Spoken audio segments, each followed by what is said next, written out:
I'm really delighted to welcome you tonight to the Journalism Spotlight Lecture delivered by Justin Ling, investigative journalist and columnist for the Toronto Star.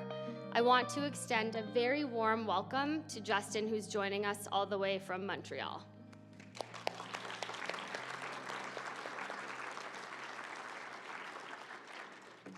I'd also like to thank all of you, the many community members who have come to join us tonight. Some of you coming to Mount Royal University for the first time. Welcome. Before we begin the event, I'd like to welcome Ava Freed to begin our evening with a land acknowledgement. Ava is a fourth-year journalism and digital media student and a frequent contributor to the Calgary Journal. You can find her many excellent stories at calgaryjournal.ca. So for those of you who are new to campus, the Calgary Journal is MRU's very own award-winning community news service produced by students under the mentorship of our very incredible faculty members, some of whom are here this evening. Welcome to the stage, Ava.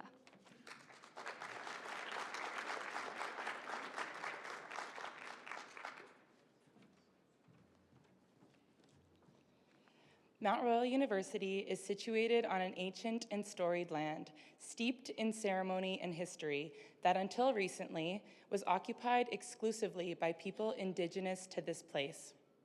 With gratitude and reciprocity, Mount Royal acknowledges the relationships to the land and all beings, and the songs, stories, and teachings of the Siksika Nation, Piikani Nation, Kainai Nation, and the Blackfoot Confederacy, the Tsuut'ina Nation, the Chiniki, Bearspaw, and Good Stony Nations, and the Iyithka, Stony Nakota, and the Métis.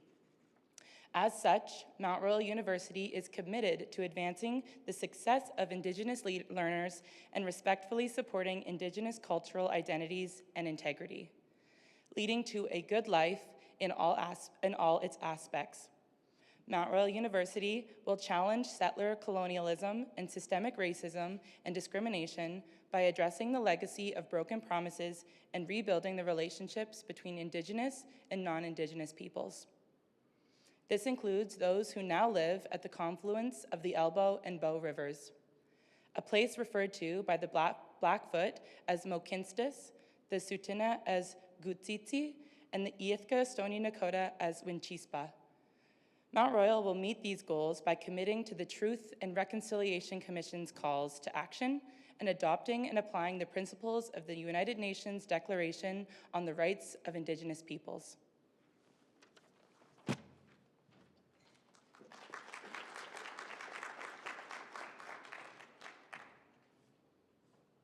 Thanks so much, Ava. Brooks and Gabriella, Ava and myself, and about 10 or 12 other journalism students had an amazing lunch today with Justin.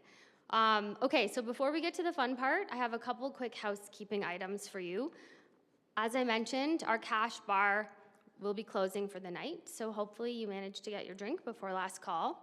For the washrooms, if you leave Rossglen Hall at one of these doors, you'll find gender-specific washrooms on the left before the cafe and gender-inclusive washrooms on the left after the cafe.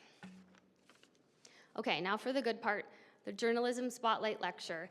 This is a really exciting day for the Faculty of Business, Communication Studies, and Aviation, and in fact for MRU as a whole. This is the second year that we're hosting a public event about journalism. We're really thrilled to have Justin Ling giving a talk on telling the truth in HyperReality, journalism in a time of lies. It's hard to believe that exactly 6 years ago today, on March 11th, 2020, the World Health Organization officially declared COVID-19 a pandemic, and the world started shutting down. Thank you, social media, for reminding me of that earlier.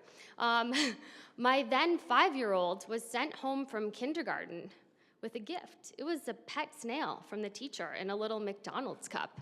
It was truly a wild time. You can ask me more about that later.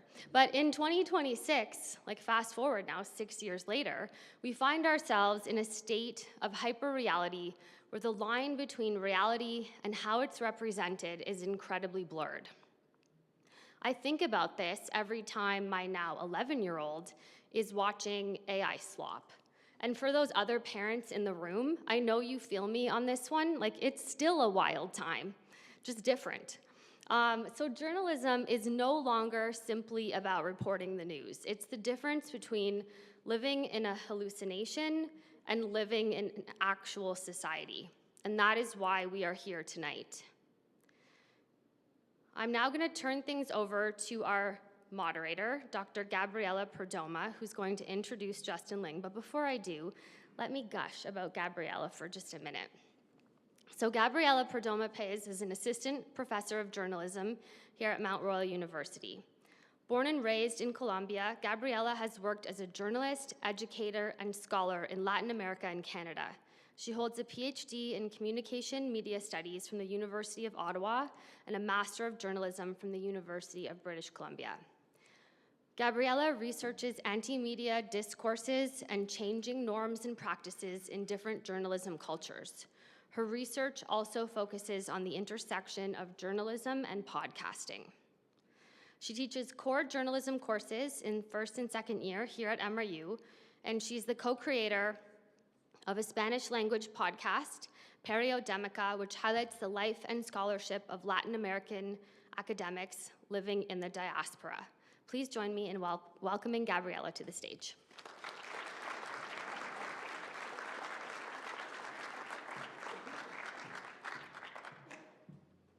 Thank you, Leah, for that introduction.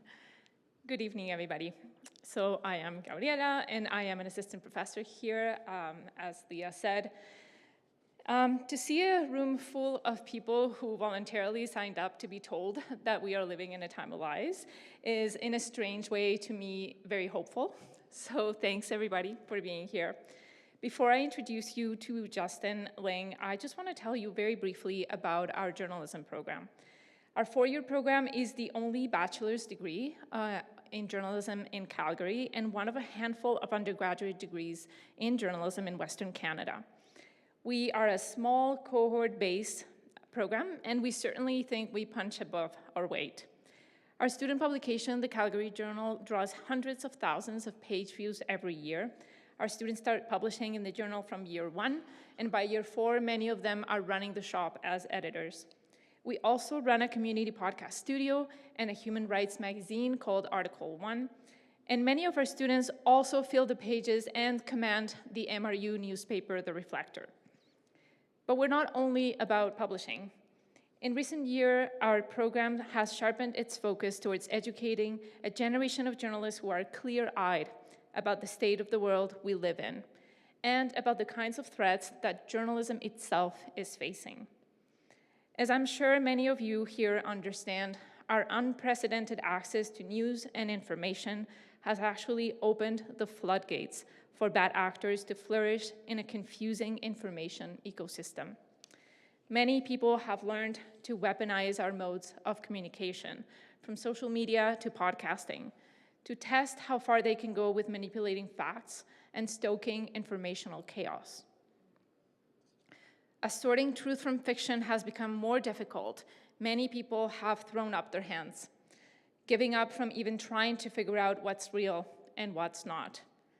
This dangerous moment means many are giving into a sort of nihilism that only emboldens those who want to take advantage of our sense of overwhelm. In our program, instead of giving up on journalism, we've actually doubled down on it. So we teach fundamentals of news reporting alongside new approaches to make journalism more responsive to communities and to local needs. Meanwhile, we're increasingly focused on teaching about information integrity. We teach our students that media literacy is not only about being responsible news producers and consumers, or about learning how to verify facts, which is very important. We also teach them how our information circulates, what media are more vulnerable to be manipulated, and how special interests and powerful groups have learned to sow chaos and support for extreme agendas through misinformation campaigns. So we even built a site to help combat mis and disinformation. It is filled with analysis and tools to help everybody spot the fakes. Anyone can access the site, the public, journalists, educators from anywhere in the world, and all of you too, of course. You can head to the Calgary Journal, calgaryjournal.ca, and click on the MRU Understanding Misinformation tab to find tons of resources and even fun games to help you sort fake from real. Okay, so today we are happy to hear from Justin Ling, investigative journalist and sharp observer of how we share and consume our information and misinformation today.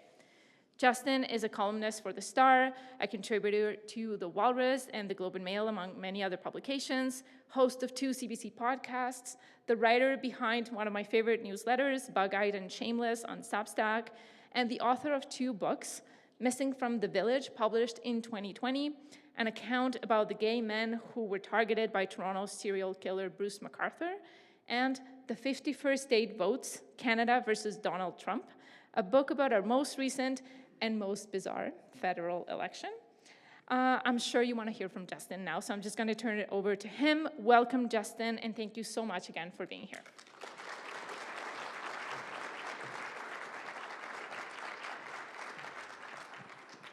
Hello, good evening. Thank you so much for having me. I must say, any lecture that has an open bar is my kind of lecture. Hope you all availed yourselves. So listen, thank you so much for having me. I'm so excited to go through this with you this evening.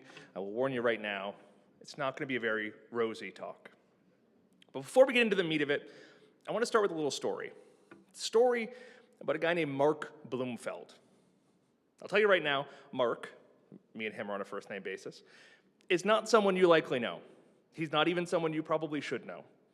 In the summer of 1999, Mark was the superintendent for an apartment building in Moscow. And that summer, he listed a storage space between the building he ran for rent. A guy shows up to rent the unit. He says his name is Mukid Labanov, also not a name you should know. He's a local businessman. He flashes Mark his passport. Everything appears to be in order, and they sign a lease. Mark thinks nothing of it until just a few weeks later, on September 9th. An explosion rips through the building. 100 people are killed in the blast. Police are completely bewildered. It may have taken up to 800 pounds of dynamite to level this size of a building. And what's more, it was just one in a string of explosions that had targeted apartment buildings all across Russia that summer and fall. And Mark, he realizes that his new tenant, this local businessman, he was probably connected with the bombing. So he rushes to a police station. The police run the name. It turns out that the real Mukid Labanov, he died in a car accident several months earlier. Like, this is real spy thriller stuff, right? So Mark sits down with a police sketch artist, and he describes this mystery man. He says he has, he's a white guy, he has these thick glasses, an obsessively neat haircut. I actually have. The artist draws the guy, and Mark says, yeah, damn, that's absolutely him. Police say, we're going to run the sketch in the newspaper the next day. For sure, somebody is going to recognize this guy. So Mark runs to the newsstand the next day. He picks up a copy of the newspaper. There's a story there all about the bomber. Police say they have a suspect in mind that they identified with Mark's help. They say it was the work of a Chechen extremist by the name of Akhmez Gachayayev. But then he looks at the image. It's not the guy he saw at all. Mark has never seen this man before in his life. He has darker features, he has no glasses, he has bushy eyebrows. It's just not the same guy. That fact was swept aside because at that point, Russia was at war in Chechnya. Just a few months later, on New Year's Eve, an ailing Boris Yeltsin would appear on TV and announce that his prime minister, who was still relatively unknown at that point, would be the new president of Russia. His name was Vladimir Putin. At this point, Russia was still ostensibly a democracy. It had independent courts, competitive-ish elections, and it had a free press. Mark believed that if he called out this bait and switch, people would listen. I'm going to spoil the ending for you right now. Mark was wrong. Mark went and found journalists, activists, and researchers who similarly believed there was something fishy about these bombings. One of those men was a former KGB agent named Alexander Litvinenko. And with the help of Mark and many others, including the real Akhmez Gachayayev, who had, he believed, been framed by Russia's security services, he wrote a whole book about the substantial evidence pointing to Moscow as being at least partly responsible for these bombings. It was an extraordinary work of journalism. Litvinenko was saying that the entire Russian state, the war in Chechnya, the independence of its institutions, the installation of Vladimir Putin, it was all illegitimate. It was based on a lie. If anything, it all was a lie. It didn't matter. Gachayoyev disappeared. He hasn't been seen since 2002. Mark was arrested and thrown in jail. Litvinenko, knowing he was at risk, fled the country. In 2006, Litvinenko was poisoned with polonium-210, an extremely radioactive compound, and he died in agony not long after. The war in Chechnya raged on. Vladimir Putin settled in as president of Russia, and he proceeded to dismantle the last of its independent institutions, and life went on more or less as usual. I think about this affair a lot, and I think about, in particular, that police sketch a lot. And I think about it because it perfectly distills exactly how good we are at replacing reality with something else. This whole affair, it wasn't a lie per se, or at least it wasn't just a lie. The state was asking people to believe a truth beyond truth. People could have easily picked up a copy of Litvinenko's book, or they could have read an opposition newspaper. They could have read international press like The Guardian. They could have learned the truth about what happened with that police sketch, about the substantial evidence pointing to something fishy going on with these bombings. They didn't. If they did, they didn't care. Because the Russian people didn't want to believe this uncomfortable reality. They didn't want to imagine that their state had done such a horrible thing, or that the president, who they all genuinely liked, had been responsible for it. Instead, they listened to what was on TV. And the TV said it was all the Chechens. And the TV said all of these journalists and whistleblowers were all crazy, or they were foreign spies. The Russian people may have been cynical about what was on their TVs. They're Russians, after all. Cynicism is kind of their thing. But they chose to live in that lie. And I think we have a lot to learn from the Russians about how they got to where they are. Because I think, in many ways, we're arriving to a pretty similar destination. For years, we in the West have obsessed over the problem of misinformation, of disinformation, of declining trust, conspiracy theories, and so on. And we, particularly us journalists, have come up with all sorts of strategies to fight it. We've fact-checked, we debunked, and we pre-bunked. We tried accuracy prompts, and we called for more media literacy. We tried short-form and long-form video and text. We obsessed about engagement. We went to where the audience was. We partnered with Facebook and TikTok, Twitter, and Instagram. We got into the content business. We tried to create a world where we could be first with the truth. And around the world, trust in journalism continues to flounder at rock bottom. In France, Germany, and the United Kingdom, Australia, and a host of other countries, pillars of Western liberalism, once fringe parties who made their bones attacking the media and attacking the very idea of truth in society, are poised to win power if they haven't won it already. In the United States, a man who owes his career to misinformation and conspiracy theories is consolidating power, and it's not clear that anyone can stop him. I'm going to argue today that this current hell we find ourselves in is actually worse than even the powers that be would have you believe. Much of the Western world is living in a state of hyper-reality, and the tactics we have devised over the years to try and prevent it or slow it simply are not working. Unless we are prepared to provoke and undergo a pretty radical societal shift, we risk sinking further into the state of delusion. Into a world where the truth doesn't matter because we, as a society, have basically become unable to agree on what truth is. Into a society where we have competing realities, realities which can be true, or at least close to it, but they don't have to be. And where people are capable of weaponizing this system for profit and for power. That's the introduction. It gets more depressing from here. I'm going to break this talk down into 3 big parts. In the first part, I want to tell you a little bit about the incredible human ability to lie to ourselves, to lie to others, and most powerfully, to repeat each other's lies. And for that, we're going to unfortunately spend a little more time in Russia. In the second part, I want to talk about the internet. Specifically, I want to talk about how the World Wide Web has made us angry, distrustful, and has given us Donald Trump. And in the third part, I want to talk a little bit about where we go from here. Because this state of unreality doesn't have to be permanent.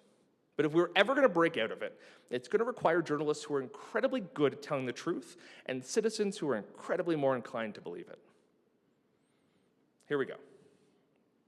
I'm going to start this part, the first section, with the death of Joseph Stalin. I'm going to yada, yada, yada over a lot of history here. Save us some time or else we'll be here all evening. Suffice it to say that with Stalin gone, there was a decision made in the Kremlin. Things were going to become a little more open.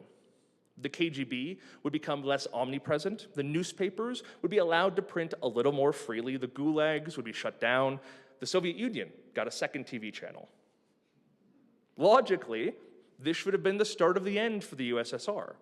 Our modern understanding of the fall of the communist system basically goes that once Soviet citizens got a taste of freedom, they became insatiable. And yet, when Stalin's terror ended, the opposite happened. The Soviet Union got more sturdy. It had 40 more years of existence after Stalin's death. How is that?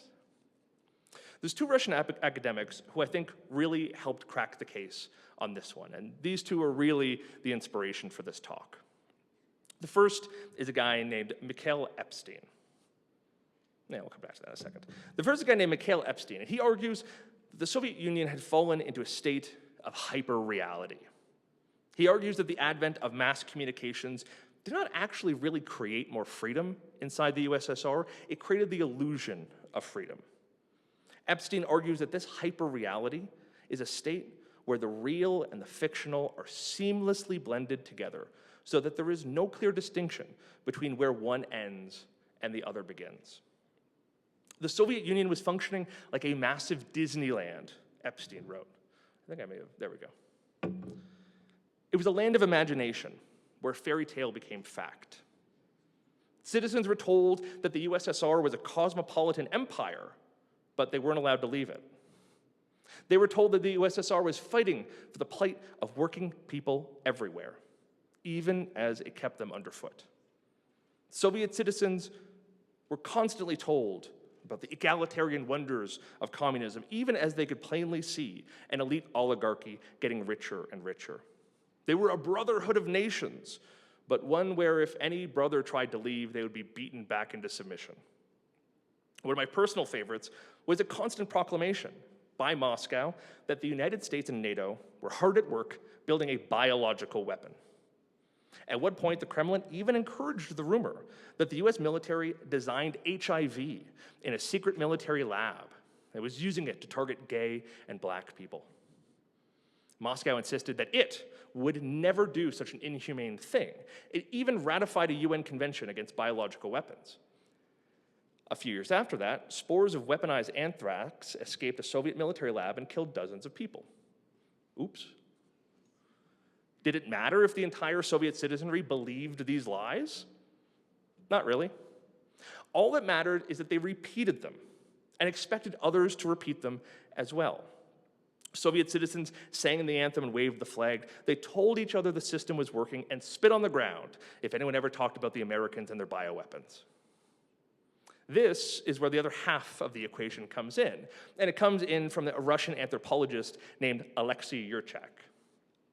He basically takes Epstein's idea of hyperreality and says, okay, but the Soviet state wasn't powerful or effective enough to force everyone to believe these lies, and couldn't force them to repeat them either, certainly not without Stalin's omnipresent terror. But yet, regular people did it anyway. Why is that? Yurchak argues that Khrushchev didn't actually reduce the authoritarian nature of the Soviet state, he merely distributed it. As the state became less oppressive, less controlling of thought and expression, less inclined to terror, regular Soviet citizens stepped in to pick up the slack. He calls this era late socialism. Czech dissident Václav Havel illustrates this idea really, really well. He observed how shopkeepers, and sing along if you know this one, our prime minister was borrowing this anecdote recently, He observed how shopkeepers knew that the state was stealing from them, the shopkeepers knew the system they participated in was falling apart, and yet every single day they went to the window and they put a sign in the window that said, "Workers of the world unite." Now, they wouldn't necessarily be punished if they removed the sign, even though it had become an absurd joke at this point. But they knew that participating in the ritual was better than not participating, even if they didn't believe it. Yurchak offers a slightly different anecdote. I promise we'll leave Soviet history pretty soon. He spoke to a minor party official in Leningrad named Marta. It had been her job to look after the official portrait of Premier Leonid Brezhnev. You can see it up there. I think that's actually a fake, but whatever. For the purposes of this whole thing's a lie. So it was her job to look after this portrait. Because over the years as premier, he awarded himself new recognitions, new medals, new honors, and prizes. And every time he awarded himself a new recognition, it was Marta's job to update his portrait to match. She did this at night, pulling the painting off the wall and replacing it with a new one, so that in the morning, when people filed in, it would seem as though nothing had changed. The workers of this office knew, of course, that the premier's honors were constantly growing, but to call attention to this fact would be to pierce the illusion. He called this habit hypernormalization. Soviet citizens, either actively or passively, by putting lies in their shop window or by walking past this portrait of Brezhnev without saying, "Hey, he did not have that medal on yesterday." The Soviet body politic was allowing the lie to continue. These are some pretty small lies, but there were some pretty big lies too. The invasion of Afghanistan, the crushing of dissent in Czechoslovakia, and a list of others. The Soviet people did this because it benefited them, or because they believed the Soviet system was better than the chaos that might replace it, or because they didn't think that objecting would do much good. Whatever the reason, they participated in this period of late socialism for 40 years. Eventually, though, the Soviet system did go away. Former Soviet states broke off and became independent, and many of them turned into real, genuine democracies. Russia tried that, but they discovered pretty quickly that rapid liberalization of the state, the so-called shock therapy, was provoking the exact kind of chaos they'd always feared. The chaos that the Soviet leadership had warned would come to pass if their system ever collapsed. And that chaos, it culminated in 1999 with the apartment bombings that rocked the nation. And with the sudden appointment of Vladimir Putin as president just a few months later, the Russian mass media, which had fallen into the hands of a select number of oligarchs, trumpeted his ascendance as a return to stability. Even though he had been a KGB officer with really no experience in politics, they trusted him. And they went to vote for him again and again and again. And in a sense, people were voting for a return to HyperReality. But this time, the lies of the state had become slicker and more modern. And they weren't coming from the party, they were coming from private business. News programs fused entertainment with journalism. Traditional news anchors were replaced by talking heads screaming at each other. Social media, when it finally came online, became more and more influential as a place for regular Russians to discuss, debate, and get angry. People were more entertained, more emotional. They were given way more information, and yet they became less informed. As this shift was happening, Putin moved to co-opt every aspect of the Russian state and civil society. Real opposition leaders were killed or driven out, while a loyal opposition was rewarded. Journalism became more salacious but not critical. Corporations cooperated with the state. The law became irrelevant, and the internet became less free. This was not done suddenly or through a coup d'etat. This happened slowly, over more than 2 decades. And people went out to actively vote for it, even as they knew those elections became rigged. Perhaps the greatest example came in 2022, when Russia invaded Ukraine. At the time, the Russian government made it illegal to call the invasion a war. It had to be called a special military operation. But most of the Russian population didn't need to be forced to say that. They readily repeated this nonsense because it was the one thing being broadcast by every source of media in the country. It was what their friends and family were saying on VKontakte, the Russian version of Facebook, and because they wanted their system, their president, and their country to succeed. This is hypernormalization. Okay, why am I talking so much about Russia? Because I don't think these habits are unique to Russia. And because I think there's evidence that our information ecosystems, as they get bigger and more complicated, are enabling this hypernormalization and hyperreality on a really big scale. In 2010, Yurchak even warned that the Western world may be entering into its own strange days, what he called, not very creatively, late liberalism.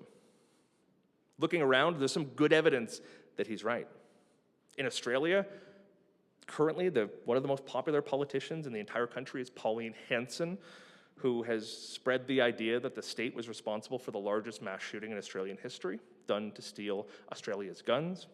In Germany, the far-right Alternative for Deutschland has been tied in with an alternative far-right QAnon movement that tried to orchestrate a coup d'etat and reinstate the Reich. In France, Marine Le Pen and Rassemblement National are peddling the so-called Great Replacement theory that white people are being diluted in their political power by importing immigrants. Spain, Portugal, the Netherlands, Austria, Hungary, Slovakia, a host of other countries are either watching an extraordinary rise of the conspiratorial far right, or they've already elected them. And then, of course, there is the single most successful operator of this toxic information system, Donald Trump. In every single one of these cases, these populist leaders have grown their movement by wielding arcane conspiracy theories, driving cynicism of traditional institutions, and attacking truth and science. And they could not have done this without the internet. At the beginning, I talked about how the Soviet state promulgated this hyperreality to the citizenry and how it asked them to reflect it back. I talked about how Vladimir Putin had privatized that operation to his oligarchs as he assumed control of the state. What we're seeing today is a massive, decentralized, global effort to craft these new realities. And it takes us to some really strange places.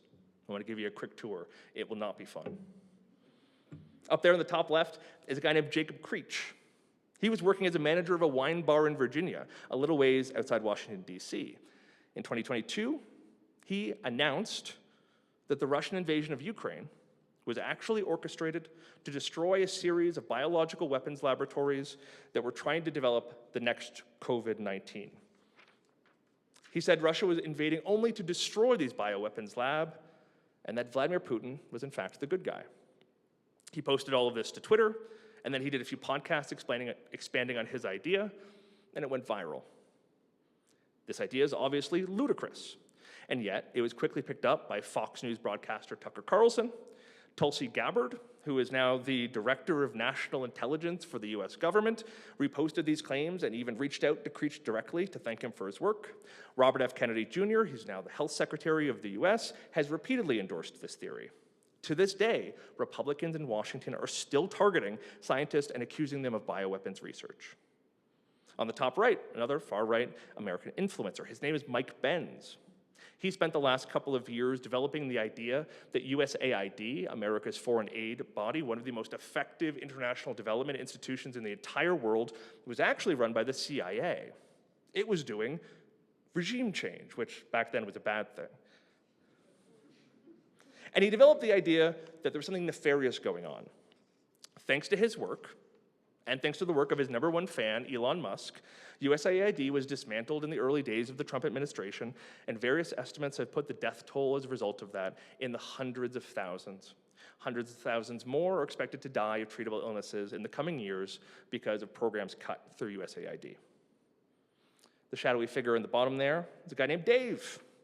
He runs the X22 Report, QAnon podcast with such illustrious guests as Eric Trump and Kash Patel, who's now the director of the FBI.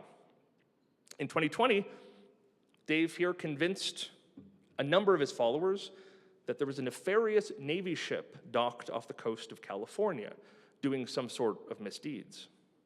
One of his followers happened to be a train conductor named Eduardo Moreno. Inspired by Dave, he derailed his train and tried to use it to sink the Navy ship. Fortunately, that's not how trains work, so he didn't succeed.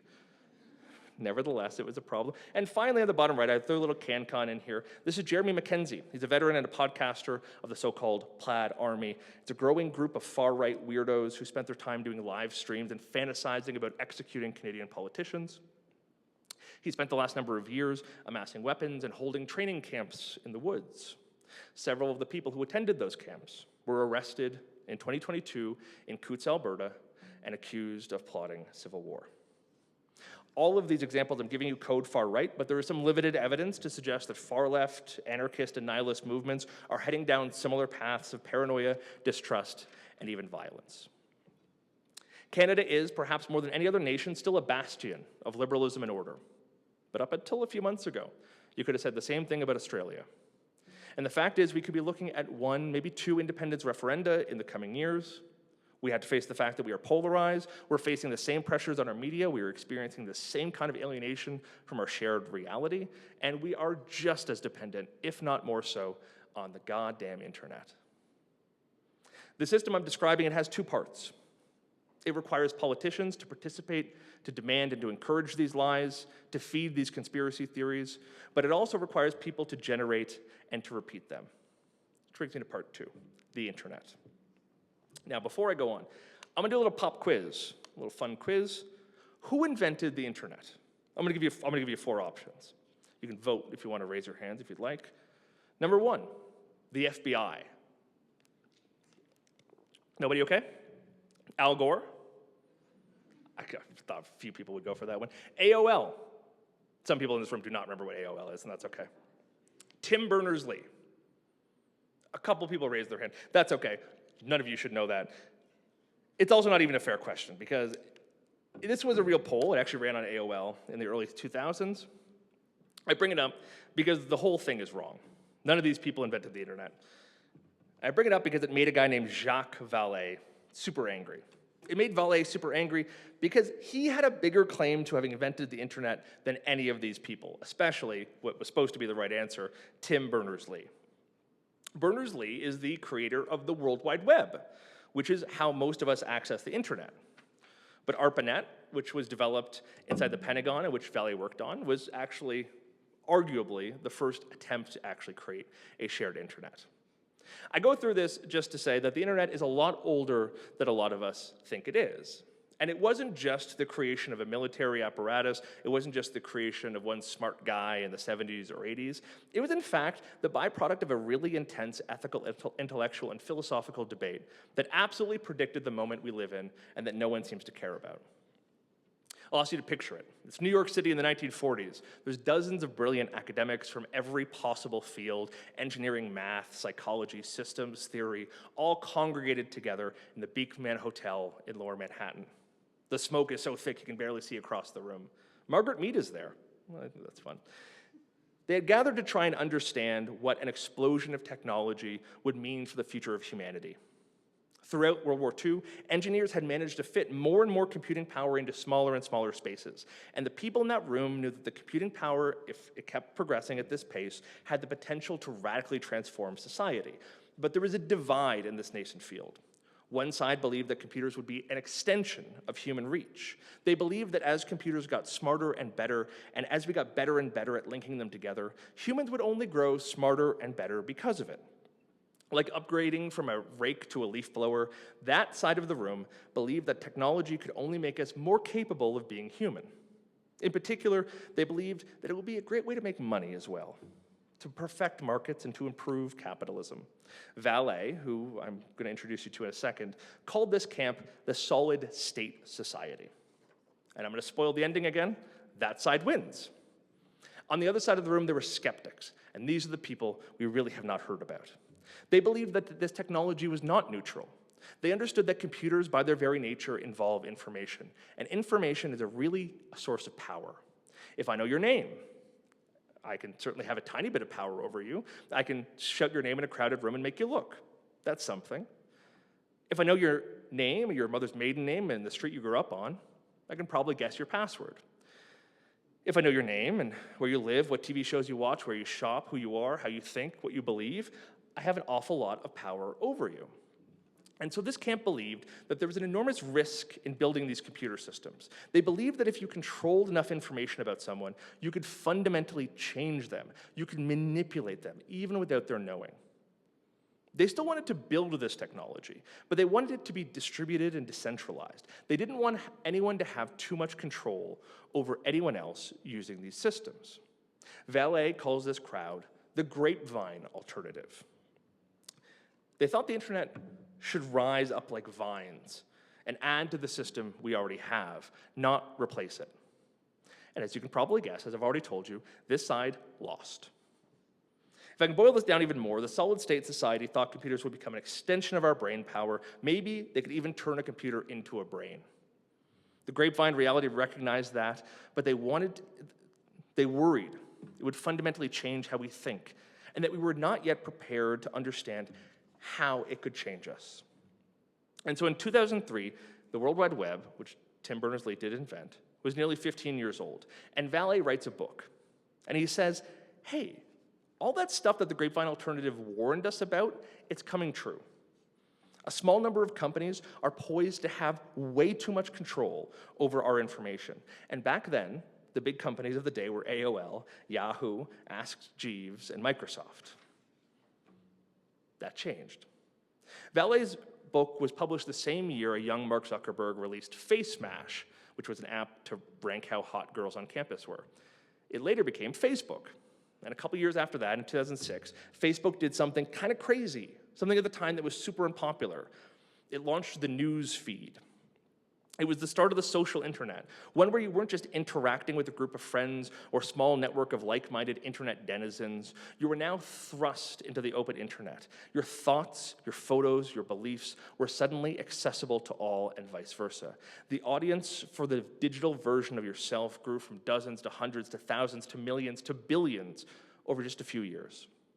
Suddenly we found ourselves performing and being performed to by what feels like the entire planet. In the years that followed, Facebook would even begin using algorithms to determine what you saw in your newsfeed. They would tinker with the variables which led to a piece of content getting recommended, all in service of keeping you on the platform longer, getting you to click ads, getting you to upload your life to Facebook.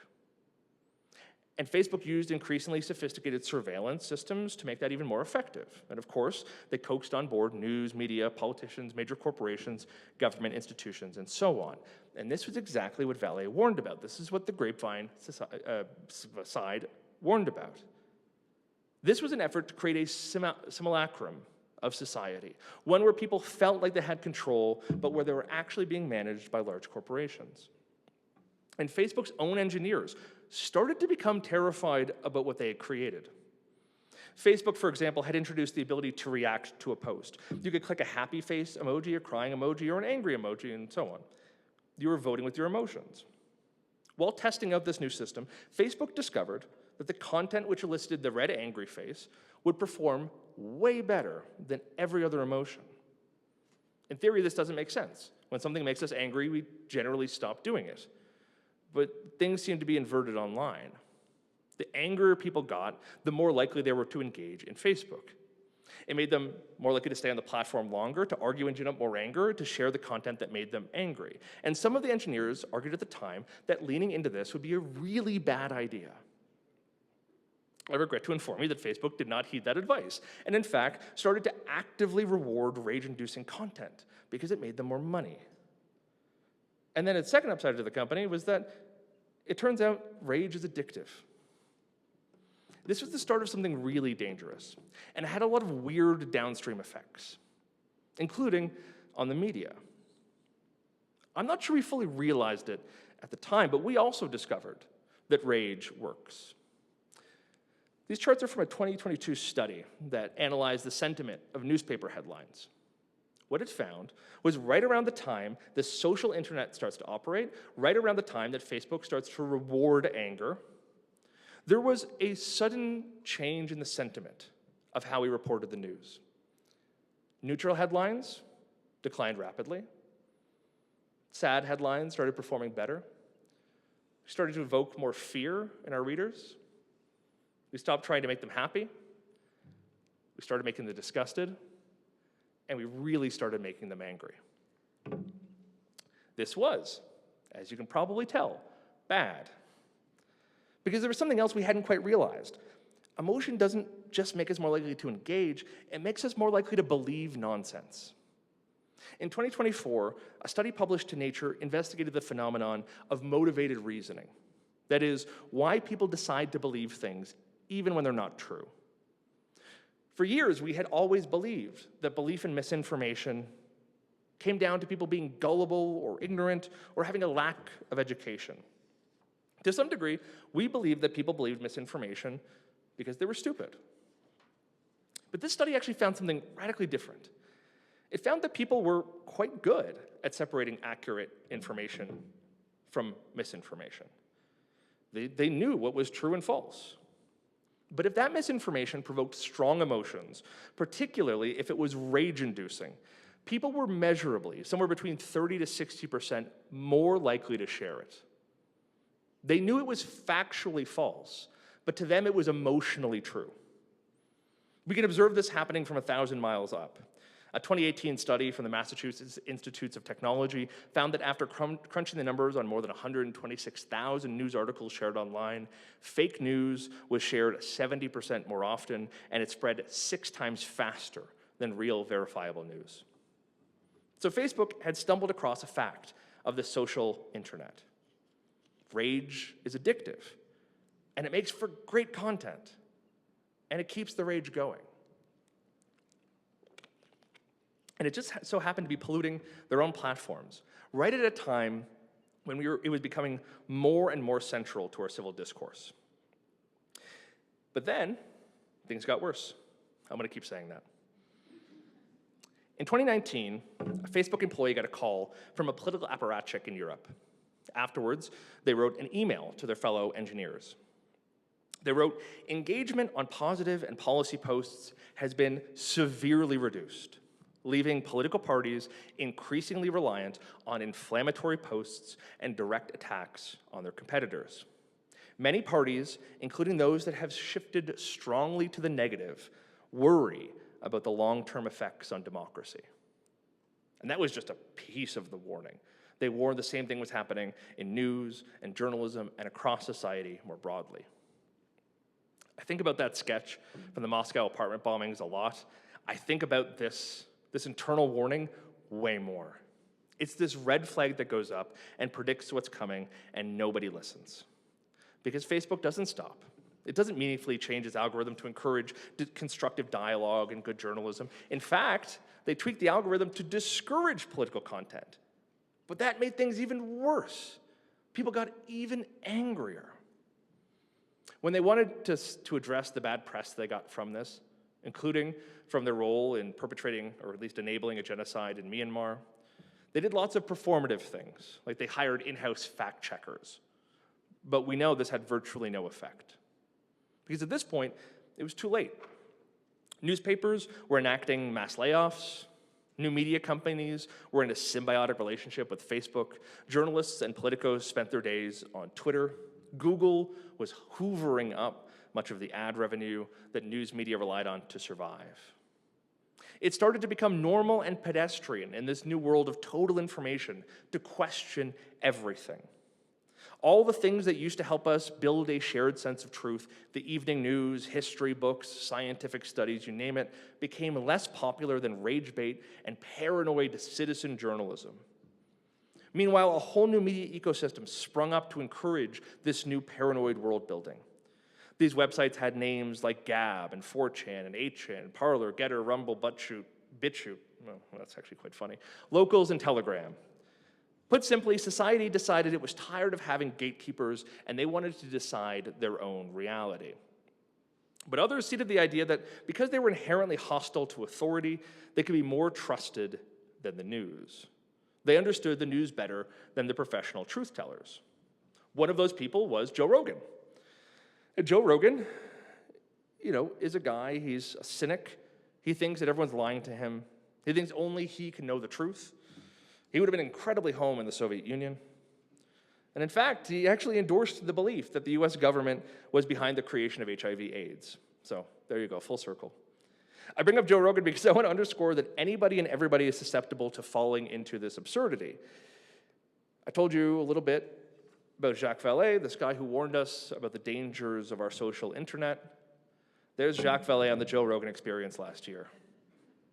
The two of them chatted for a good amount of time about how you can discover the reality of alien life on our planet through Google. So, there you go. I know this all sounds bad, but don't worry, it gets worse. We sleptwalked into the corrosive dangers of social media, sure. Some cranks worried that it could toxicify discourse, or that it may foster polarization, or that it would create perverse political incentives, and they were right. But frankly, we were way more excited about the upsides of the internet. It's why journalists flocked to Twitter. It's why broadcasters produced short-form video for Facebook. It's about why politicians danced on TikTok. We believed that the power to reach more and more people would outweigh any downsides. Those internal warnings from Facebook engineers remained secret. Nobody read Jacques Vallée's book. We didn't really know how bad things could get. And even if we did, we kind of figured it would all work out. But today, we know exactly how bad things have gotten. And what's more, we've been warned repeatedly over the years that the rise in AI would supercharge this problem and that we had to plan for it.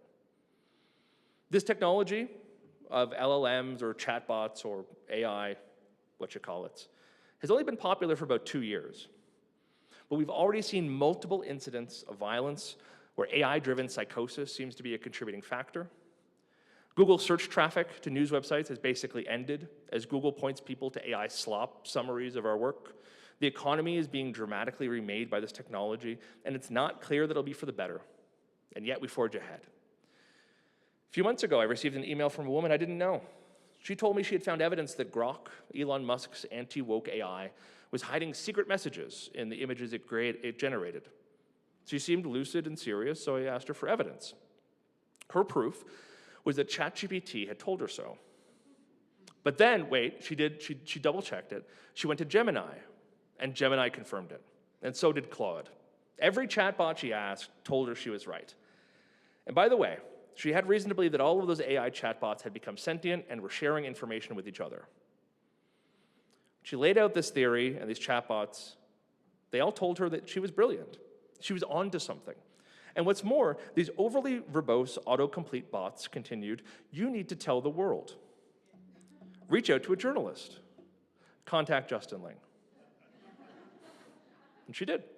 I tried very hard to convince this woman that these were all hallucinations, that AI could not be sentient, that it didn't know anything. I did not succeed. But this phenomenon should not surprise us. We've actually known, far better than we knew about the dangers of social media, about the risk of AI chatbots going back more than 6 decades. In 1966, a computer scientist created a program that would mimic a human conversation. It would look for keywords in a user's prompt, and it would reply using a number of pre-programmed responses, heavily borrowed from talk psychology. It was called ELIZA, and it was dubbed a chatterbot. Its creator was a man named Joseph Weizenbaum, and he was horrified by how effective it was. Actual psychiatrists began to wonder if ELIZA could fully automate their work, which doesn't say a lot for their work, to be honest. He watched as people became engrossed with this program he created. It amounted to just 16 pages of instructions, but when he put people in front of that computer, they became absolutely obsessed. Even when they knew that the computer was incapable of creative thought, people began to dump their problems and anxieties in it. What I had not realized, Weizenbaum would write years later, is that extremely short exposures to a relatively simple computer program could induce powerful delusional thinking in quite normal people. So powerful was this phenomenon that it got its own name, the ELIZA effect. As a 1995 paper explained, it is the susceptibility of people to read far more understanding than is warranted into strings of symbols, especially words, strung together by computers. These warnings could not be more explicit, but we've convinced ourselves that it's going to be fine.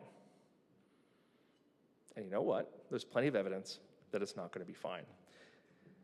Before I get into the third and final part of this talk, I want to wrap everything together.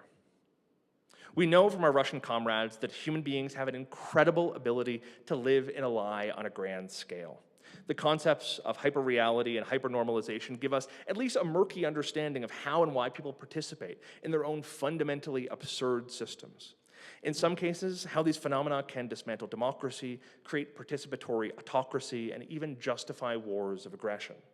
And we know that this trend was enabled and supercharged in large part by mass media, particularly when it's owned and operated by an oligarch class and exploited by unscrupulous populist political actors who know how to weaponize it. At the same time, we know that many of the founders of the internet warned us that this new technology risked alienating us from reality. We know that they warned us about allowing flows of information online to consolidate to the hands of few, and that it risked turning the internet into a very powerful weapon. We had a choice between the solid state society and the grapevine alternative, and we chose wrong. And just as this warning was being made most clearly, Facebook came along and created something its engineers didn't truly understand. But despite being explicitly warned that the platform they created was toxicifying politics and creating the conditions for this paranoid populism, they continued. And with a small number of other companies, they amassed more and more control. This new class of internet oligarchs invited us all over to dinner, the media, the political class, civil society, activists, and NGOs, and we discovered that we were on the menu. Facebook, TikTok, Twitter, Google, Amazon, OpenAI, they now have an unfathomable amount of control over our discourse, over our journalism, politics, your neighborhood garden association, and over truth itself. And the oligarchs behind this shift are now allying explicitly with the most dangerous and powerful mad president America has ever had. So it's not going great. A few years ago, I was invited to an unconference put on by Google. If you don't know what an unconference is, it's like the Montessori school of professional events. The attendees get to design the program. It's unbelievably stupid. Anyway, I found myself in a room full of people discussing the problem of health misinformation. This was the summer of 2022, and we were just barely out of the COVID wilderness. So in this room, I listened to a lot of smart people say some very stupid things about what we need to do to make people trust the science. We need better fact checks, they said. We need accuracy prompts, little model windows that will pop up and ask, are you sure about that? Or don't believe everything you read. What they were really saying, to some degree, was that we need to teach people to be less stupid.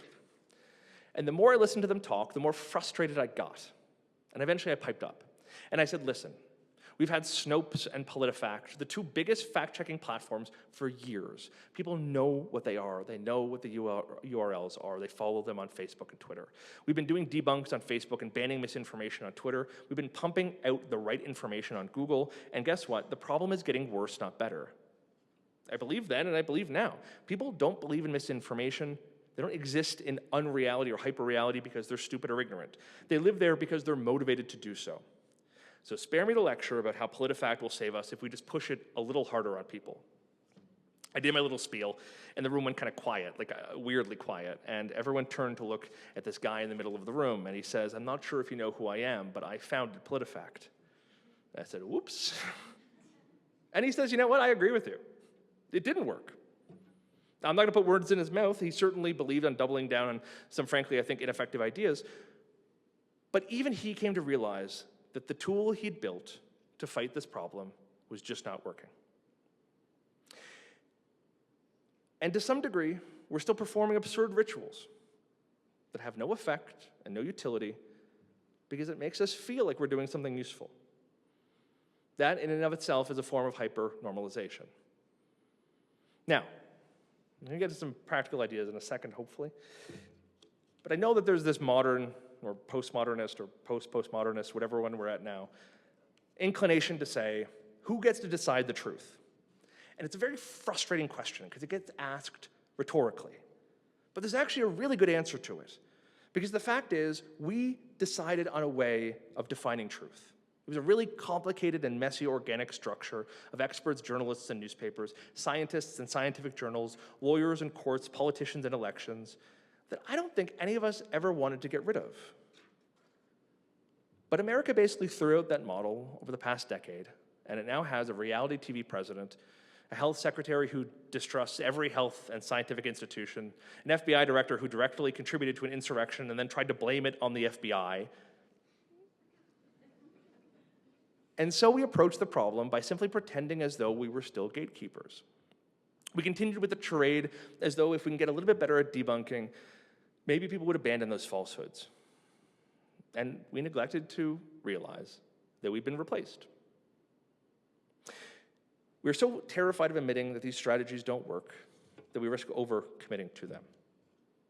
And finally, just as I continue my rather cynical tour of things that don't work, there are very smart, well-intentioned people out there who worry about, like I do, about losing a central sense of truth. And they believe, as I do, we need to find that central truth again. Where we diverge is that they seem to believe that we can find that central truth through artificial intelligence.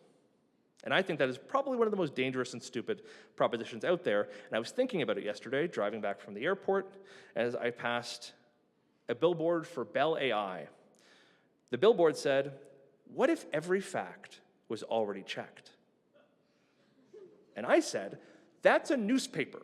You're describing a newspaper."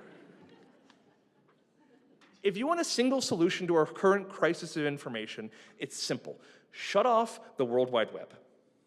Keep all the things that make our lives better, of course, but simply shut down the part of the social internet, the parts where corporations encourage us to sink our time into their services as they hoover up more and more of our information. I appreciate that's not a practical policy solution that anyone's about to do.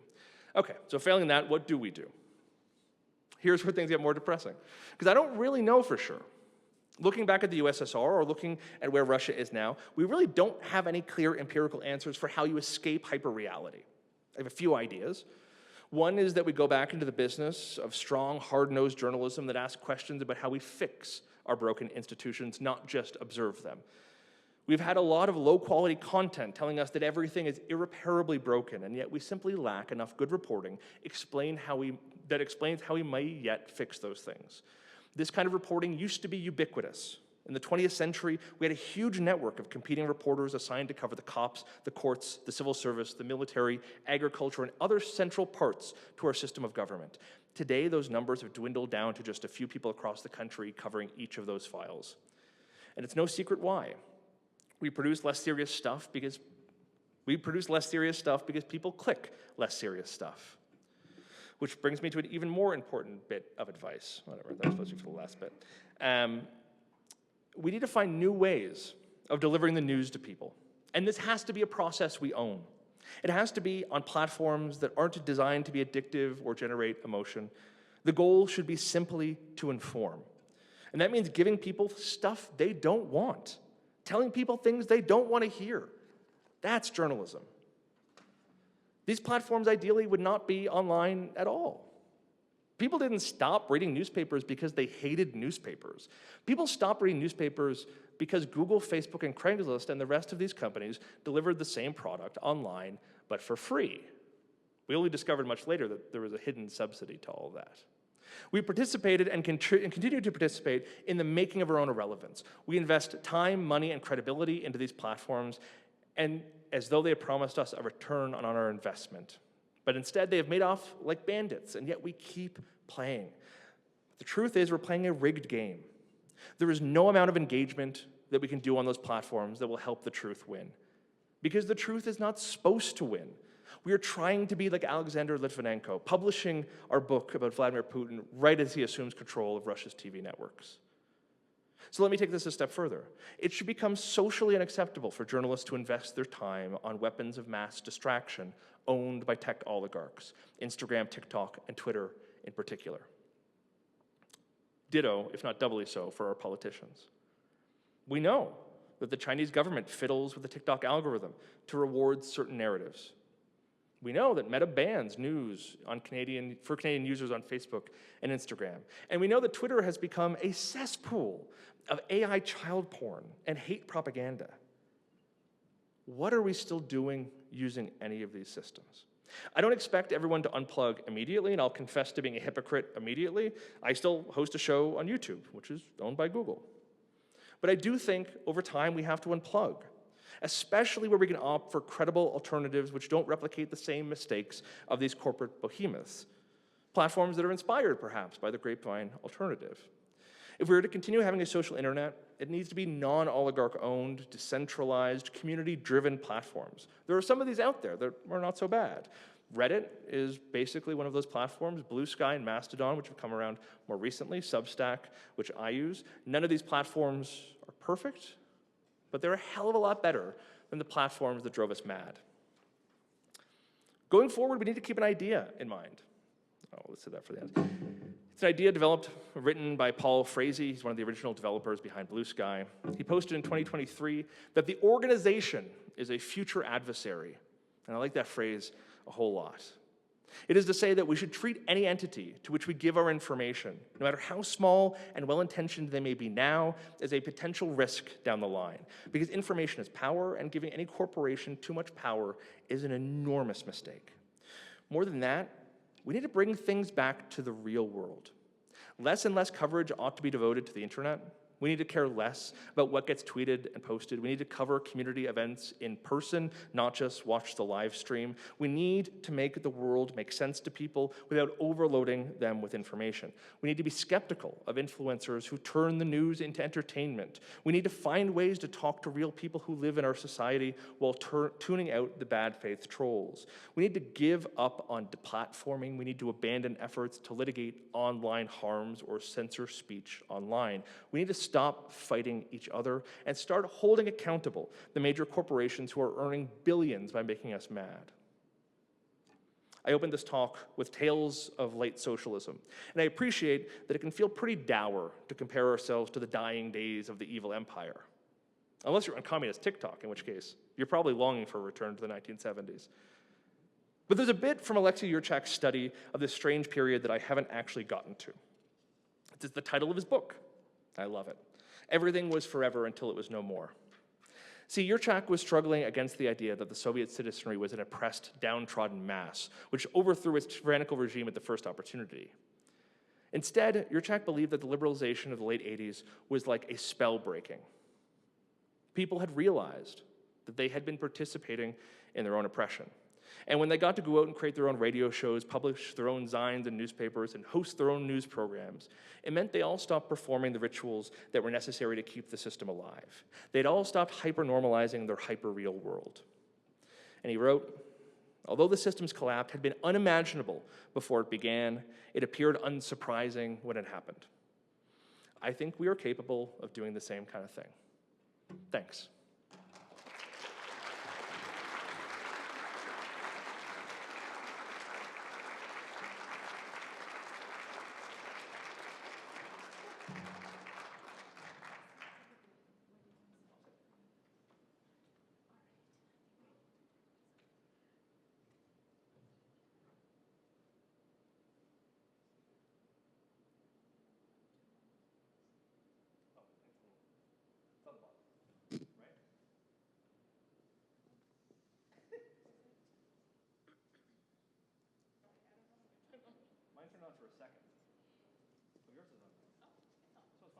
Hello? Yeah, it works. Does yours work? Yes, it does. Wow, okay. Sorry about We're that. figuring it out. You can take a minute if you want. Take a breather. Thank you so much for that very depressing talk. It was even worse than what I expected, so thank you so much. I saved all the fun stuff for the talk afterwards. I thought it was amazing, though, that we can just kind of call out things. It's refreshing because I think an optimistic and rosy chat today would actually feel completely bizarre. So I don't know, I don't want to speak for everybody, but I receive it that way. It's actually, as I said before, it's refreshing that so many people want to feel reassured in the fact that we are living in a time of absolute lies. So thank you for that. I just wanted to kick things off with one question, but then we have a couple of students who met with Justin earlier who are going to start with questions as well. So maybe just very briefly, what are you hoping to accomplish with something like this?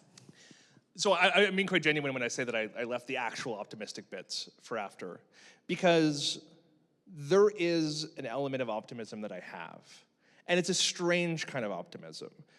But it basically goes that when people face an existential crisis, one that feels very real, they realize the degree to which all of this misinformation and all of this nonsense is a real luxury. Because the reality is believing in conspiracy theories and living in this kind of hyper-reality is something comfortable people can do to some degree, right? I mean, I don't mean that across the board. Obviously, there are people who are not financially well off who look for kind of refuge in these places. But relatively speaking, it's a thing you can do when you're at times of peace. It's a thing you can do when there's no intense civil conflict. To some degree, we're creating our own problems because we don't have any worse ones. And I'll tell you what, I went to Ukraine in 2018. And I went there to some degree to learn how they were fighting mis and disinformation. I spent a little time in Estonia then, or Latvia as well. And at the time, they were really laboring under the deluge of cyber attacks and mis and disinformation coming from Russia. And they were dealing with their own citizens being radicalized by the Russian state. And there was just kind of these endemic problems. And I was back there in 2024. And I was blown away by the degree to which those divides had evaporated. Because it turns out that when you get invaded, you spend a whole lot less time on the internet debating absurd little conspiracy theories. And obviously, I think that has happened on a much less intense scale here in Canada over the last year, right? The existential threat posed by Donald Trump has pushed people offline. It has pushed people off of Twitter and Facebook.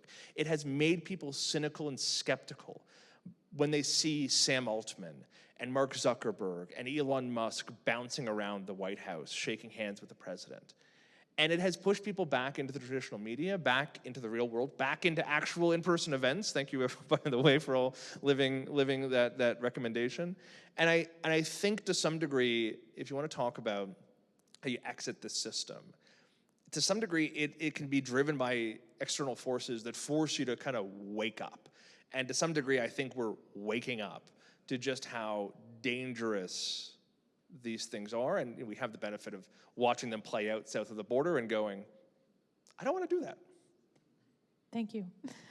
I'm going to invite our students. There is a mic in the middle. We do need to use the mic because of accessibility to make sure that everybody can hear. So yeah, if you can pop up. Emma, thank you. Emma and Emma are both going to kick us up with a question. And then after them, I want to invite anybody in the audience who feels compelled to ask a question. So you can just head to the microphone and ask it. Is this mic working? Okay. When you talked about the launch of the Facebook news feed and how that opened up the start of the social internet, my question to you is, as a media professional starting out in a world where networking hinges on social media presence, how do you remain authentic and avoid performing and being performed to? I mean, I'm going to tell you right now, I don't think social media is essential to networking. I will tell you right now, listen, you can meet people and message people and email people. That will be very useful. You will never beat the benefit of meeting people in person, right? Going to events, showing up to press conferences. You know, there's a fire down the block, showing up, and well, reporters don't cover fires anymore, but that's part of the problem I'm identifying. You will not beat the networking that happens in person, like getting a business card, shaking a hand, chatting with somebody. The feeling like you're doing that online is to some degree Potemkin. It's not real. But if you are going to go and engage, and like I said, there are places online. I'm not saying being online is inherently bad, but if you're going to go online and you're going to be a journalist online, I really think bringing a lot of the same rigor you bring to your reporting to how you engage online is pretty important. And I mean, it depends on who you want to be, right? Like I'm a columnist, I'm an analyst, I get to say dumb, stupid things all the time online. That's kind of my thing. But going online, I think in this day and age, really demands of you a degree of professionalism, if that's the brand you want to promote for yourself. But I think more than anything, collaboration, conversation, not getting angry. Part of what creates this rage loop is people feeding into it, right? Like this is learned behavior we're exhibiting now, right? Like I watch my fellow journalists go online and just get one mean message and then rage at them, and they'll just reply and reply and reply. They'll get in these long, angry arguments. And I talk to my colleagues, I'm like, would you do this if it was somebody on the street? If somebody on the street called you a hack, would you spend a half hour getting worked up and sweaty and ragey, yelling at them? No, I would hope not. It'd be deeply unprofessional. Why do we find it acceptable to do online? So, I think the fundamental advice is bring your real self to the internet. Don't create this fake avatar of yourself that kind of exaggerates all your worst characteristics, because I can tell you a lot of my colleagues are guilty of that. Thank you. Go ahead.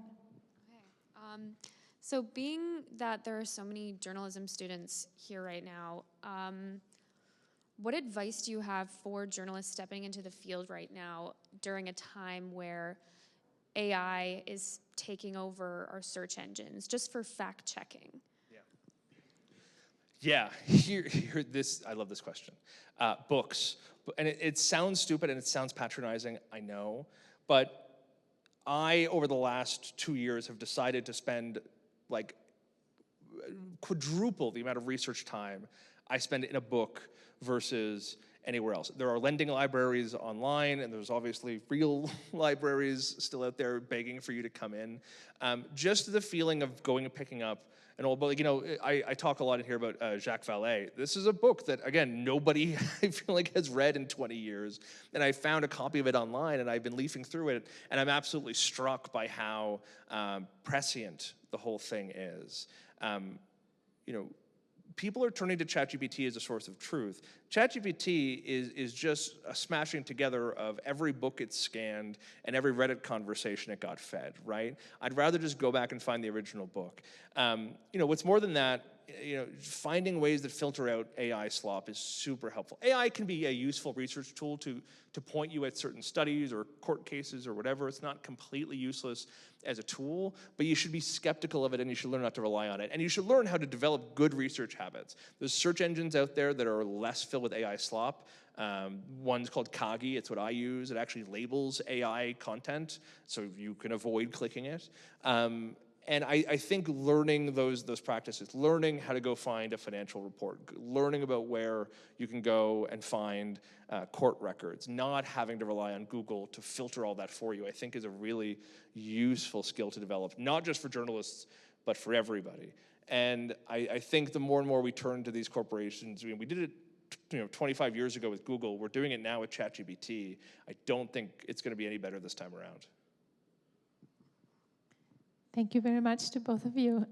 We have another person waiting to ask a question. That's great. I have two questions, but I might ask them separately. Centralized platforms have become the architecture of HyperReality itself. Is there a path where individuals and communities build their own decentralized tools for communication and meaning-making, maybe using AI itself?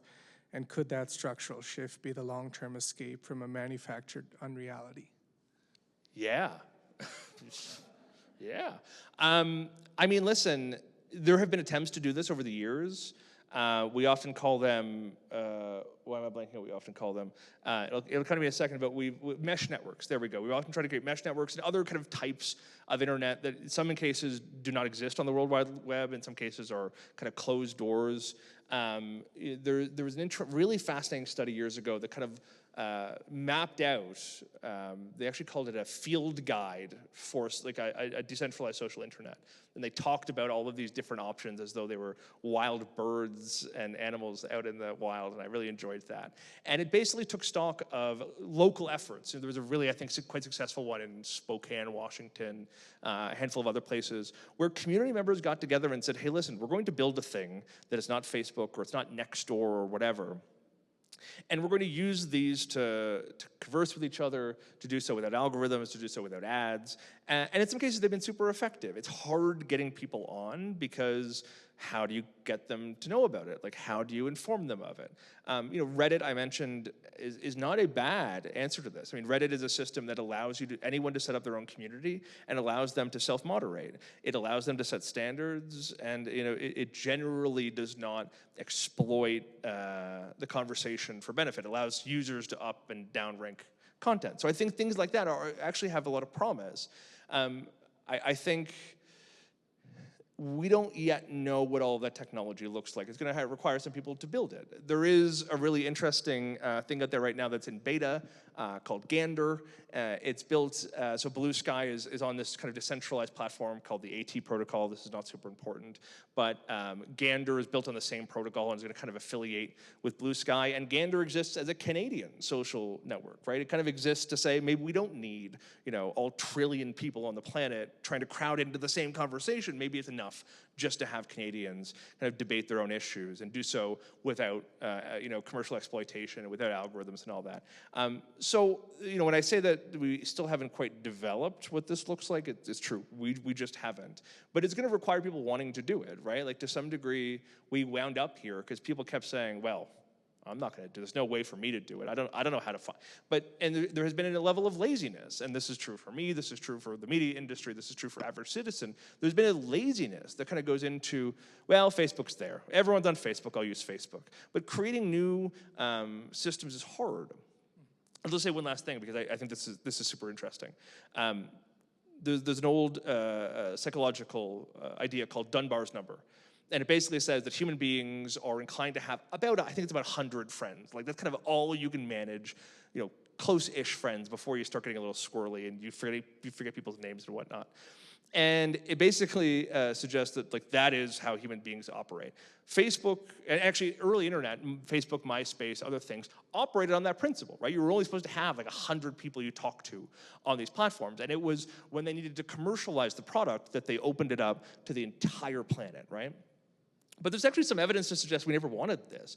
When China developed their own social media platform, I think it was Weibo, they actually they didn't do that. They didn't encourage people to, because there was really no profit motive for them. They didn't really encourage people to befriend everyone on the planet. And they found the average number of friends that people had was somewhere around 200. Like, we are actually inclined to want to have small conversations online. It's the corporations who keep pushing us to widen that and widen that and widen that. So look for things that don't push you to talk to every single person on the planet. It's funny that you brought up Dunbar's number. So I grew up in a Hutterite colony, and Hutterite colonies have very much taken that into consideration because they split off when the population reaches around 170. And that's like initially in the history, like maybe 500 years ago, the average Hutterite colony was around 400 people, but now it's gotten to max of around 200. So they've really embodied that aspect.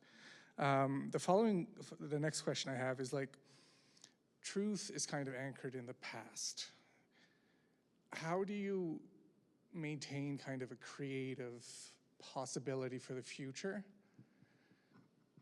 while sticking to the truth? I don't know if that's phrased properly. No, that's a great question. You'll notice from my talk that I'm obsessed with history. Yeah. And if you read my newsletter, whatever. My newsletter is kind of the same thing. Every single kind of newsletter I write has this kind of wonky historical opening that seems like it has no bearing. And my colleagues make fun of me for it all the time. They're like, what year are you starting your dispatch in this year? 1832 or 240? And anyway, I think the internet can be an inspiration for the history can be an inspiration for the future in a way that we often don't appreciate, right? Like, I think getting people inspired about what comes next is hard to do when you want to stick to the truth. And it's hard to do if you don't have the benefit of, a really wonderful, slick marketing team, right? Like, Elon Musk has inspired a generation of particularly young men who don't feel like they have a place in society, young men who feel like they're being alienated and left out. True or not, I mean, I think it's a lie being taught to them, but, he manages to speak to them about the future and progress in terms that really inspire them. And in some cases, you even see him and others from the Trump administration utilize really clever bits of Americana and historical kind of propaganda to kind of feed into that. We're going to recolonize the moon, colonize for the first time. We're going to, explore the West again. We're going to be, empire once more. And I think there's probably some lessons we can take from that. I mean, it sounds kind of grotesque. But the reality is the history is a great reminder of the inspiration we once had. And to some degree, you know, the reality of this kind of postmodernist society, of one where you don't have central truth, of one where conversations splinter out and we're not really talking to each other anymore. It's really hard to generate that kind of inspiration again. But I think, you know, the news media has a role to play in that. You're seeing us come around to it a little bit. You're starting to see newspapers and TV stations again talk about this kind of Canadian ideal and this Canadian promise. You're seeing a return to this sort of a soft nationalism, which I think we became quite embarrassed about over many years for a variety of reasons, most of them pretty good. But I think there's now kind of understanding that we need to return to a kind of nationalism and a kind of inspirational progress that brings people in, that is based on a kind of our founding principles, that's based on reality and truth and scientific exploration and equality and, you know, all of the good stuff in a way that competes with people who are doing the exact opposite. Thank you. Thanks very much for a provocative talk, Justin. When I get depressed about journalism, and sometimes when I'm trying to inspire my students, I talk about Maria Ressa in the Philippines, and I think she has some very practical ways of approaching journalism that push back on this illiberalism that you're concerned about. And I'm just wondering what your thoughts are, what we can learn practically from her experience pushing back against authoritarianism. Yeah, I mean, listen, Maria Ressa is absolutely brilliant. You know, Nobel Prize winner, Peace Prize winner. And I think she has, I mean, it's frustrating because Maria Ressa's kind of most effective work came at a time from social media when it became a really useful way to reach populations who were ill-served by the mass media, particularly in countries like the Philippines where there was a sort of endemic corruption and a lack of good investigative journalism. And Facebook, for her, at that time, became a really useful conduit for that. And it's frustrating now because part of what I'm getting at is that we can't rely on Facebook for that anymore. And while I understand why we went there in the first place, it ended up being a mistake. But I think what we can learn from her is that good community journalism that tries to reach out to people and get to them directly, that does not kind of do this passive, frankly, loser talk of, you know, we'll make ourselves available and hope people subscribe. Like, you know, she has this sort of fearless and aggressive kind of come at you energy that tries to recruit people into her mission, which is to tell the truth, which is to criticize and to break down illiberal systems. And I still think there's a space for that for us. It's different in Canada, right? Like, we're not trying to take down a corrupt regime, at least not the one here. You know, we're doing the unsexy, difficult work of figuring out how to kind of repair and renovate institutions that we left neglected for far too long. And we're still dealing with a sort of, what Paul Martin used to call, a democracy gap, I think that's what he called it. And we're still dealing with stuff that we should have fixed a long time ago. And we're still dealing with concentration of media assets and a whole bunch of other things. So we're kind of fighting with a hand tied behind our back. But that doesn't mean we shouldn't reach out to people and kind of bring them along. And outlets are starting to get there. You know, you're seeing my outlet, the Toronto Star, as well as the Globe and Mail and others, get better at community events and bringing people out to talk in person, not just sort of putting stuff online and going, I hope you read it, right? Like, there has to be that element of engagement. I think Maria Ressa is a really good inspiration for that. Thank you. I think we have one more question, and then we'll wrap it up because we're running a little. If you two both ask your questions one after another, I'll answer both of them in half the amount of time. I have a complex introduction to a simple question. I'm assuming based on your examples of lies that you're more left-leaning. I'm more right-leaning. We live in different realities with different truths and lies. I think we see the same problems, but our political bubbles aren't helpful in getting us to work together to find a way forward.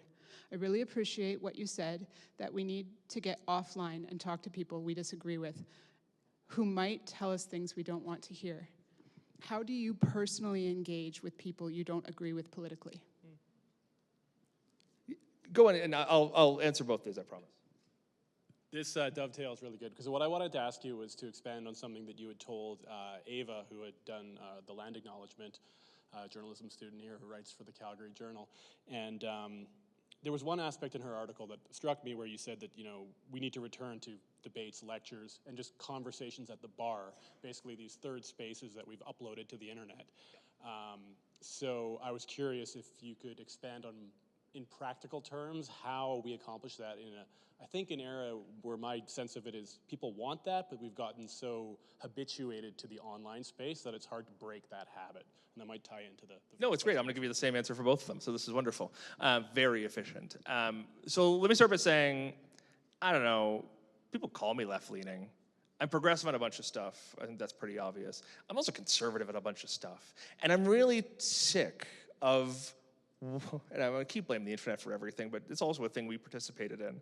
I'm sick of the way in which the internet has turned things into such binaries. A number of years ago, I wrote a report for the Public Policy Forum on the state of polarization in Canada. And the one thing that came out of a bunch of research and academic study we commissioned was that political parties have become way more homogeneous and way less heterodox, right? People are starting to become more like the parties they support and less like the ideologies they profess to behold to, right? So, I'm talking about these far-right lunatics up here. There's very little conservative about the things they believe, by and large, right?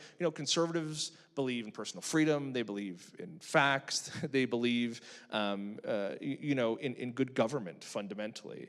And there's very little in common with many of the people I've talked about here. So I think it's unfair, frankly, that conservatives get smeared with a lot of the total nonsense, although some conservative politicians have brought it upon themselves as a whole. Anyway, I won't go there. But you're right, that the way we get out of this is by getting out of the bubble. I don't always agree with bubbles as being the analogy, but I'll go with it for now. The bubbles we exist in, right? The only way that you fix this is by starting to talk to people from the other side, and we got away from this. The best example, I'm trying not to run out of time. A couple of years ago, I sat down with Justin Trudeau, who was still then the Prime Minister, and I said to him, the origin of your political project was going out and talking to people. It was holding these town halls where people would come out and yell at you. It was meeting people who totally didn't agree with you. And it was creating this sense of, engagement in a way that I think we had gotten away from in the years prior. And I thought that was really good. And I said to him, since the pandemic, you've really stopped doing that. And I think it's become a problem. Do you think you're going to go back to that? And he says to me, if you think that I've grown more distant, then that's a belief that someone else has convinced you of, but it's just not true. I'm doing just as much as I used to, which is just a patent lie, right? He stopped doing town halls. None of our political leaders do town halls anymore. We haven't actually had a real town hall held by a federal party leader in years, I think, one that's actually open to the public. We don't really have public debates anymore. We don't have, by and large, programs where you have genuine, well-intentioned political opposites debate. We have a lot of TV shows where partisan lobbyists bicker about partisanship, but rarely do we talk about political values and constructive policy ideas. Because again, these things do better online. We got far less serious about our country. And what happens when you can't resolve political polarization is that it stews and it exacerbates and people become radicalized and angry. How am I personally trying to do this? I'm still figuring this out. But if right-wing podcasts invite me on, I say yes. If conservatives want to engage, I say yes. I love writing conservative columns, which readers of The Star do not always love. I really enjoy talking to conservative MPs when they'll return my phone calls. I really do think we haven't all consciously done it, but over the last 5, 10, 15, 20 years, we have gotten way less inclined to reach across to people who we don't necessarily see eye to eye with. We've gotten way more inclined to freezing out people from political space, from freezing out people from platforms on which we engage, whether it's newspapers, radio, podcasts, or whatever. And I think that has become a massive liability. And the only way to get back to there is, to some degree, those third spaces I talked about. It's the debates, it's conferences, it's sitting at the bar and arguing with somebody. It's getting back into places where you can really joust with people again. I don't think we could have ended on a better note, because I really do think that this is what we were trying to accomplish today. And, I hope that all of you feel that you were welcome here, that you were that you're seeing. That is great. We are genuinely happy to see so many people in this room. Thank you so much, Justin, for all of it.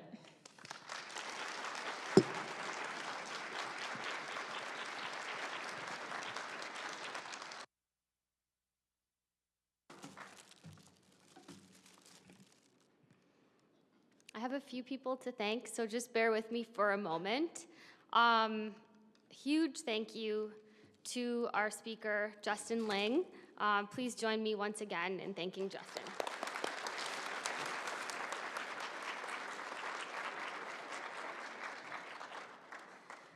Yeah, you've left me with a lot to think about, but one of the things that I'm going to carry with me to reflect on a bit more is this idea that people live in hyperreality because they are motivated to be there.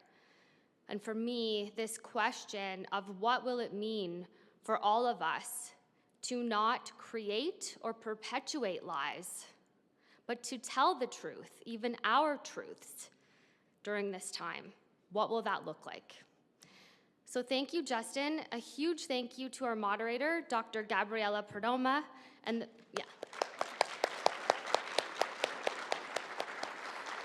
I also want to thank the vision behind this public lecture, Dr. Brooks DeCilia, and Gabriella as well. Thank you. You're awesome to work with. I want to thank our incredible admin support, Vicky Shao and Lisa Wiggs. Thank you. Ava Free for the land acknowledgement. Our photographer, Adrian Shellard, and our videographer, MRU alum, Killian Delapina. And of course, our bartender as well. And then finally, I want to thank our Dean, Kelly, for the funding. And speaking of which, I'm gonna be a bit cringe for just a minute. I did something tonight. I asked my boss if I could try something. I asked her if I could try fundraising for this event so that we could continue to have this in the future and through like a micro donation model. So if any of you are interested in not making me completely fail at this ask and want to throw like $10, $20, some sort of micro donation at this so that we can continue to bring incredible journalists and host these public events and public debates, we would be very grateful. Thank you for joining us at MRU. You're incredible, and we look forward to seeing you again next year.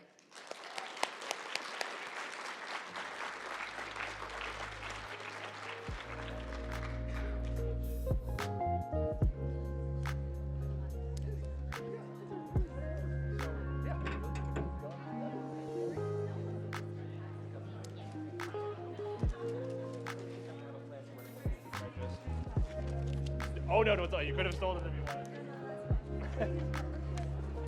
wanted. I should have mentioned this at some point, but this is going to be my next book.